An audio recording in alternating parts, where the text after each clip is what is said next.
Le Seigneur soit avec vous. Évangile de Jésus-Christ selon saint Marc.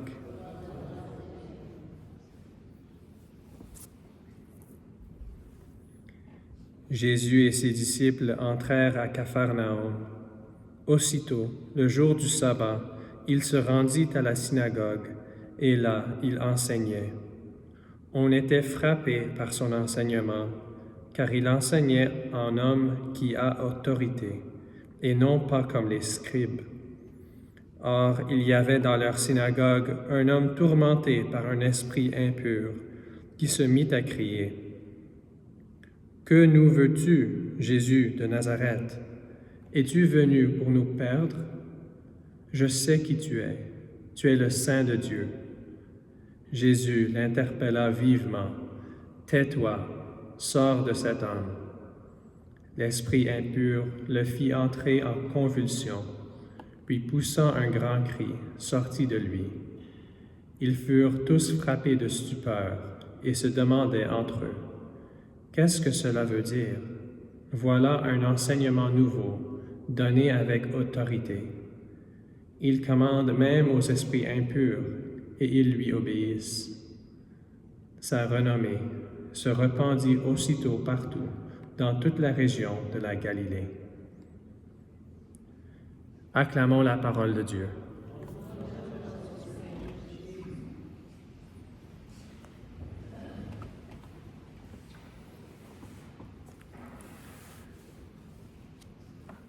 Mes frères et sœurs, 2 fois dans l'Évangile aujourd'hui, on entend que les foules, il y avait de la stupeur, tout le monde était choqué parce que l'enseignement de Jésus avait de l'autorité. Qu'est-ce que ça veut dire? Que la foule pensait, « Wow, il y a de l'autorité dans ses paroles. » C'est pas seulement juste parce qu'il aimait ce qu'il avait à dire, il pensait qu'il y avait de la force dans ses paroles. Il y a quelque chose de très technique. Quand l'évangéliste Saint Marc nous raconte que ce n'est pas comme les scribes qui l'enseignaient, ça veut dire quelque chose de technique.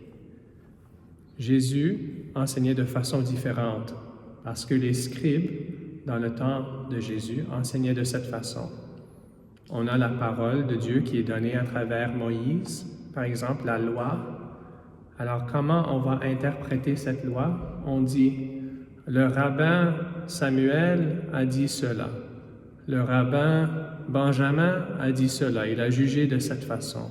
Ce rabbin a dit cela. Alors moi, avec toutes ces informations, je juge cela. » Mais Jésus, quand il dit la parole de Dieu, il ne cite pas quelqu'un d'autre. Il fait seulement dire la vérité. Ne faites pas cela, faites cela, suivez-moi. C'est lui qui est la source de la vérité. C'est lui la vérité même. Alors c'est pour cela qu'ils étaient choqués. Parce qu'ils n'enseignaient pas de la façon des rabbins, des scribes qui citaient les autres auparavant. C'est lui la source. Ça, c'est la première raison. On entend la première fois. La deuxième fois qu'on entend dans l'Évangile aujourd'hui qu'il pensait qu'il avait de l'autorité, c'est quand il a dit « Tais-toi, sors de lui » à l'esprit impur.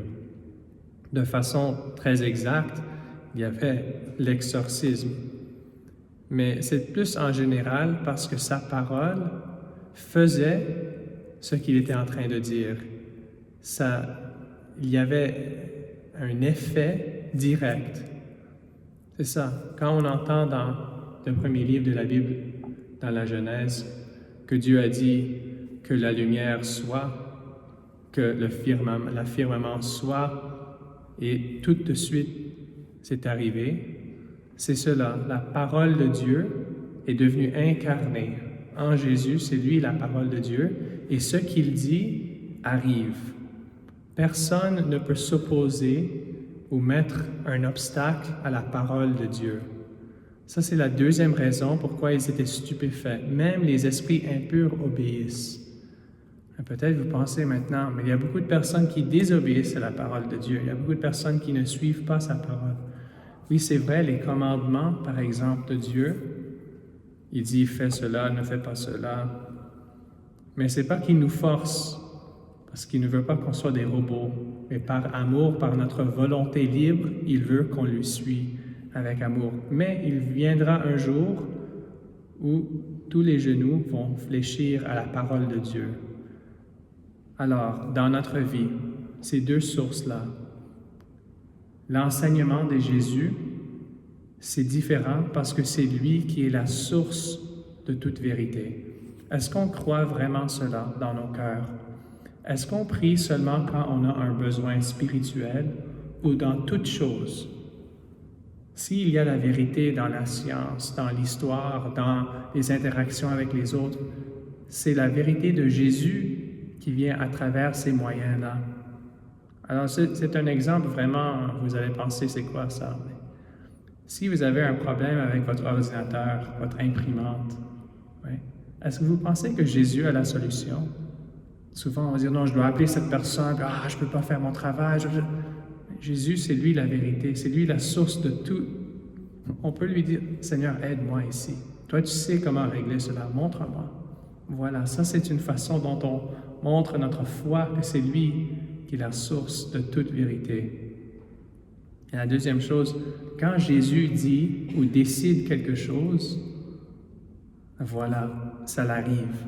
Alors si on est malade, s'il y a quelque chose qui arrive dans notre vie, s'il y a une crise, quand Jésus dit la parole, ne passez pas plus loin qu'ici, aux démons, ils ne vont plus passer. S'il dit guéris, on sera guéri. Juste une parole de Jésus va changer tout. Est-ce qu'on croit cela vraiment dans notre cœur? Ça, c'est l'autorité de Jésus, que les foules étaient bouleversées il y a 2000 ans. C'est la même autorité maintenant. Ça n'a pas changé. Et on devrait avoir cette foi. Alors on peut s'approcher aujourd'hui avec confiance à l'autorité de sa parole, que ce que Jésus dit arrive toujours.